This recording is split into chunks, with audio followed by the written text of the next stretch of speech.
Well, Cenk, as you mentioned, the latest batch of Epstein files contain passages so damaging to President Donald Trump that his Department of Justice came out to call them fake news. And we'll get into some of these really horrific details. But what do you make, Cenk, before we get into that, of this spin attempt by the DOJ to try to dissuade people from giving any of these files any weight? Yeah, there's one letter in there that I'm pretty much positive is fake. And so we'll share that with you guys too. And so I'm worried that that's going to discredit the rest. No, make a decision on each individual piece of evidence by itself. The other parts are very damning. So let's analyze it one by one and see what's real and what isn't. Sure. First, a warning to the viewer. Some of the material we're going to cover is very graphic and very disturbing. This morning, like we said, the DOJ released almost 30,000 new Epstein files. The department also issued a statement that read, "Some of these documents contain untrue and sensationalist claims made against President Trump that were submitted to the FBI right before the 2020 election. To be clear, the claims are unfounded and false, and if they had any shred of credibility, they certainly would have been weaponized against President Trump already. Nevertheless, out of our commitment to the law and transparency, the DOJ is releasing these documents with the legally required protections for Epstein's victims." Now let's dive into those untrue and sensationalist claims as they describe them.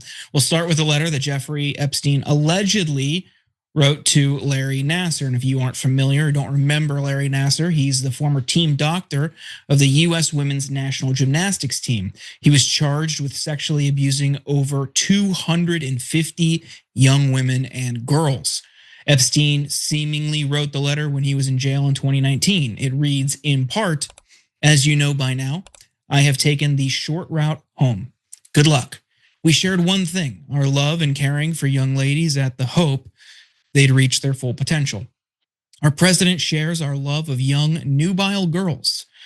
When a young beauty walked by, he loved to grab snatch, whereas we ended up snatching grub in the mess halls of the system."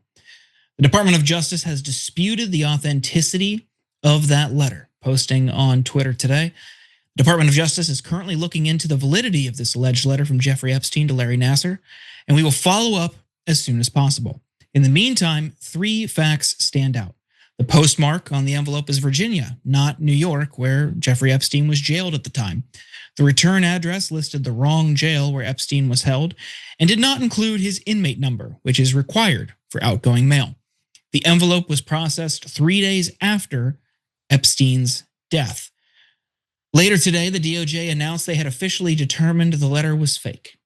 For what it's worth, others like Dropsite News' Ryan Grimm have reached the same opinion. Here's another excerpt from the Epstein files. It has to do with a tipster who shared a chilling story about Trump. The details came from an FBI document which is dated October 2020. It is difficult to decipher because it is heavily redacted, but from what we can gather, in 1999, the tipster was telling a woman about his experience meeting Donald Trump as a limo driver. In response to that story, the woman told the tipster that Trump raped her. Here are some excerpts from that FBI document. During Redacted's time as a driver, he had met Donald Trump. Redacted noted he picked up the president in 1995 and took him to the DFW airport. Redacted noted Trump continuously stated the name Jeffrey while on the phone and made references to abusing some girl. Now, this part is harder to parse because both the tipster and the woman's name are redacted. As Redacted talked about his time meeting Donald Trump, Redacted demeanor went stone cold as Redacted stated, "He raped me." Redacted said, "What?" As Redacted replied, "Donald J. Trump had raped her along with Jeffrey Epstein." Redacted noted some girl with a funny name took me into a fancy hotel or building. That's how it happened. Redacted advised to call the police regarding the incident as Redacted stated, "I can't, they will kill me." 1 day later, the woman told the tipster that she changed her mind and told the police about what happened to her. Sometime later, the tipster found out that that woman was dead and her death was ruled a suicide. Redacted reached out to Redacted, stating was dead, and noted she was found with her head, quote, blown off in Kiefer, Oklahoma. Officers on the scene and Redacted stated there was no way it was a suicide. Coroner stated it was a suicide. Redacted feels the murder is cover for Ghislaine. And we've got a lot more, but Jank, I want to bring you in here. Both of these might seem fishy, especially the former, but what do you make of both of these? Yeah, no, I have very different opinions on those two things.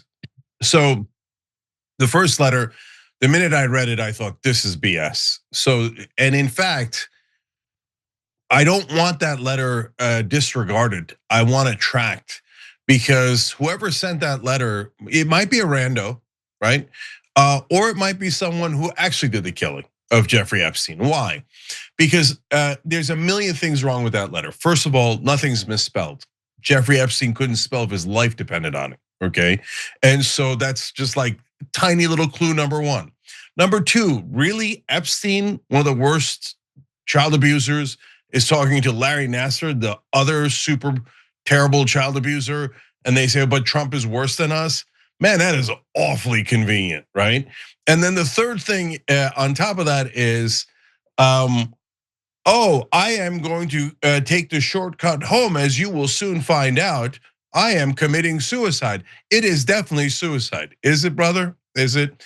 So that's what I was thinking even before we found out, oh, it was mailed 3 days after he died, and or processed at least 3 days after he died. And from the wrong place to the wrong place, et cetera, et cetera. So that is, it has at least a 99% chance of being fake. But who faked it and why did they insist? Remember, I'm taking the shortcut home, meaning suicide. It felt a little like Tyler Robinson's Engraved Bullets. Remember, I am doing this because I am a leftist. And I do not like those fascist right wingers. Yeah, maybe. And remember, it was just me and no one else. He writes that in all the text. Maybe, okay. But that letter is fake 8 ways to Sunday, all right? So number two, now you get to the rape charges and the lady who lost her life. Well, look, I have no reason to believe that's fake, and I have no reason to believe it's real. Well, I have a reason to believe it's real. It's in the files, right? On the other hand, so is a fake letter. So I'm at I don't know, but here's what I do know. Should that be investigated? Of course. Was it already investigated? Some of the stuff goes back to 1995. If it wasn't investigated, then I become 10,000 times more curious. If there's a witness saying this lady was raped by two powerful people, it doesn't matter what their names are. Could have been Bill Clinton and Larry Summers. I don't care, right?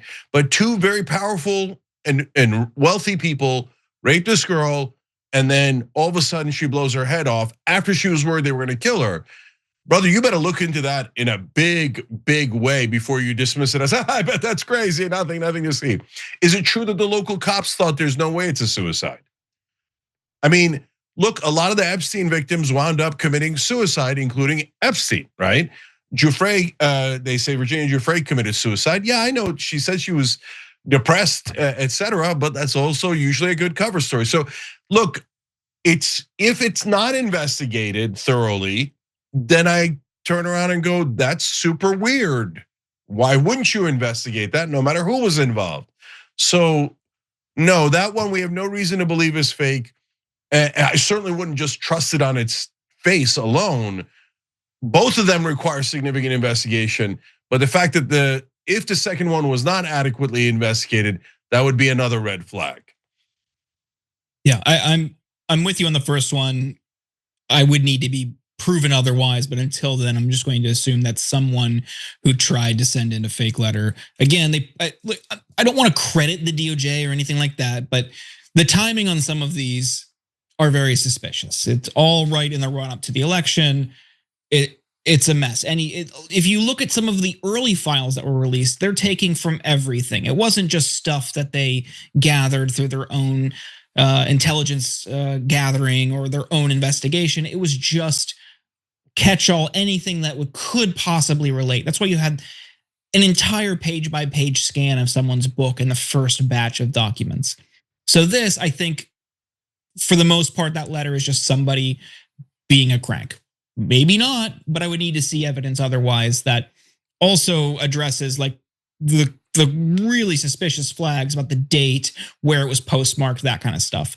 On the Yeah. other one, we could, I mean, maybe there will be an investigation, certainly not by the DOJ, but even like local reporters in Kiefer, Oklahoma can look up and see if there was a suicide around that time. And you could find in the police records if there was something like that. That would validate that major point in that story. So I would hope that the Oklahoman or local affiliates around there would take a look at that. But until then, I would just need more evidence. We've got more that they have released, and we'll end with an email from 2020. We don't know who sent or received that email, but both have been redacted. All we know is that whoever sent the email was serving as an assistant US attorney in the Southern District of New York. Here's what they wrote. Wanted to let you know that the flight records we received yesterday reflect that Donald Trump traveled on Epstein's private jet many more times than previously has been reported or that we were aware, including during the period we would expect to charge in a Maxwell case. In particular, he is listed as a passenger on at least 8 flights between 1993 and 1996, including at least 4 flights on which Maxwell was also present. He is listed as having traveled with, among others, and at various times, Marla Maples, his daughter Tiffany, and his son Eric. On one flight in 1993, he and Epstein are the only 2 listed passengers. On another, the only 3 passengers are Epstein, Trump, and then 20-year-old redacted. On 2 other flights, 2 of the passengers, respectively, were women who would be possible witnesses in a Maxwell case. Jank, this one to me has a lot more weight and is way more damning from Trump. What do you think? Yeah. So, look, to me, did Epstein and Trump party together? Well, that's not in question. They definitely did. Did they have relationships with women in questionable ways, which I'll explain in a minute? Of course they did, right? So was it with underage girls? I don't know. We know with Epstein, we don't know with Trump. So that brings us back to the same place. It's possible that you go on that plane and you don't go to what they're calling Rape Island, right? It's possible you go to different places. Lots of powerful people and connected people knew Jeffrey Epstein. They didn't all do it. Okay, now, having said that, he said he wasn't on the plane, and now it turns out very likely he was on the plane many, many times. So that's another big red flag, right? So there are other things in the documents. So there's a mysterious subpoena of Mar-a-Lago and who's working for them at a time when the poaching from Mar-a-Lago might have happened by Epstein and Ghislaine Maxwell. So why is that stuff redacted? What was the subpoena about? And then you connect it to the other development that's from today, where there was a witness who said that there was a woman named Ghislaine Lisa Villeneuve. I don't know if that's a name that Ghislaine used otherwise, saying that that they were going to go to a party at Mar-a-Lago, and Ghislaine told them, "Don't. That party is just for prostitutes." So did they have parties with basically prostitutes coming in to service the older, wealthier men? Hard to know, but on the other hand, that one seems super real. Like if you think that doesn't happen with wealthier dudes, my experience in covering the news tells me that it does. So, guys, I wish we could tell you we know definitively on any of this stuff, but they redact so much of it, and there's some stuff in there that's just total bogeys, and it makes you wonder about the rest. So that's why it's hard to reach definitive conclusions on any of these. But I brought that up in the context of the jet because if you told me Trump and Epstein are flying around and having sex with youngish, like 20-year-old, but adults, right? Prostitutes throughout the country, the world, etc. I'd believe that in a flat second. In fact, I'd be really surprised if it didn't happen, okay? So, and here's some evidence that it did happen.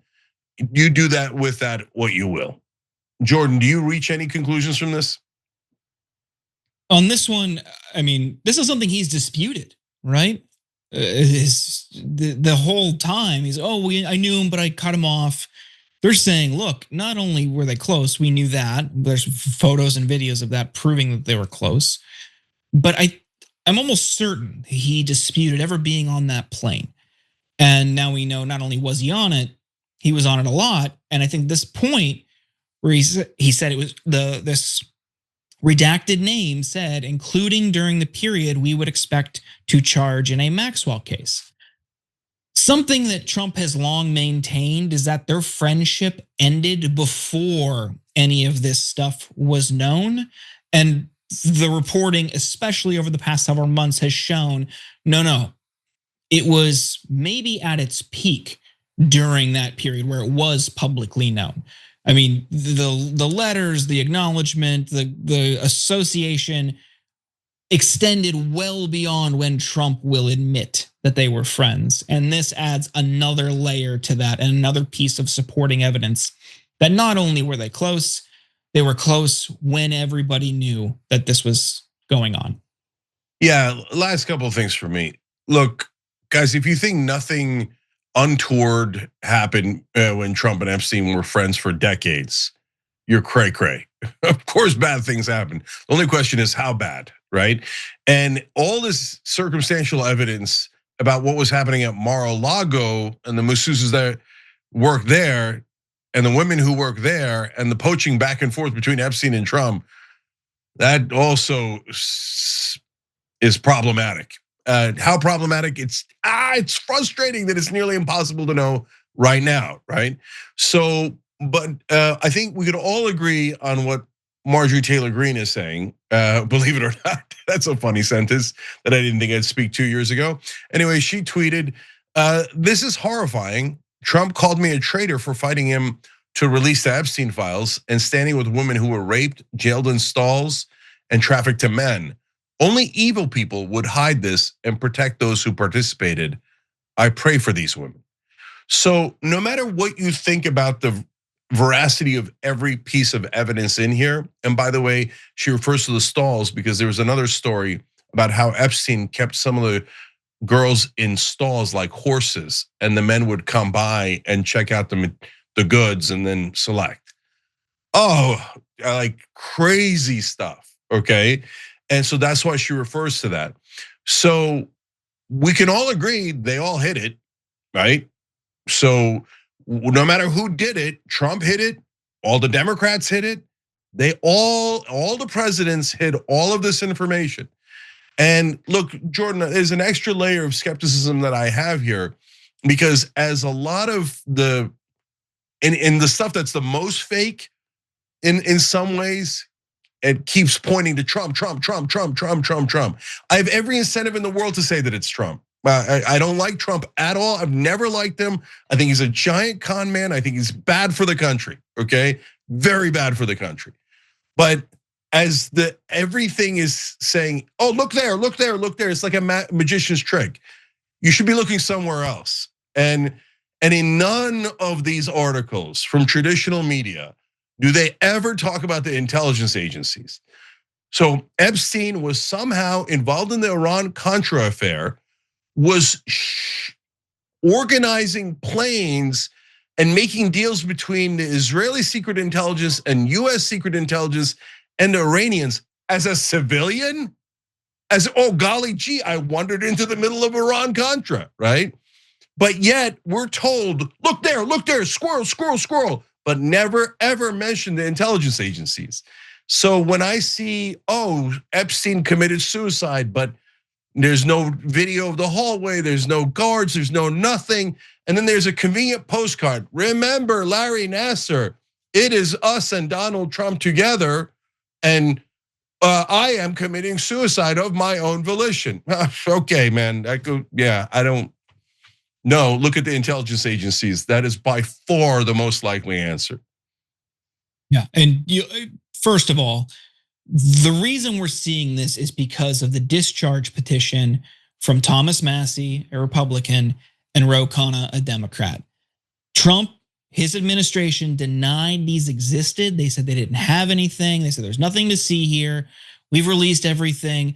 And then once they forced that discharge petition, got enough signatures, it was mostly Democrats joining them, and I think Marjorie Taylor Greene did as well. Then did you see Republicans in Congress join to vote for the support, or vote for it, supported it? And that's because, in part, also of public pressure, also on the right. They were worried this was going to come back and bite them. They ran on it. They promised it. He had to do it. But to your point, Jank, the one exception, in addition to victims' names, was national security. So if it is in there, and it might be, we're not going to see it. They are going to redact the hell out of anything about intelligence agencies, domestic or otherwise. All right, well, I'll make one promise here, and people should hold me to it. If it's a giant if of all ifs, I am involved in any candidate that winds up making it into the White House, who would very, very likely be a left-wing populist. It would be an enormously high priority for us to tell you what actually happened with Epstein. And if the CIA or anyone else comes in and goes, no, you don't understand, we had to do this for the benefit of the American people, I would hope that any candidate that I supported would say, my ass, you had to do it. You're all under goddamn arrest if they did it, okay? And trot them out and show you who's the sons of bitches who's been doing this all along. Every time you ring the bell below, an angel gets his wings. Totally not true, but it does keep you updated on our live shows.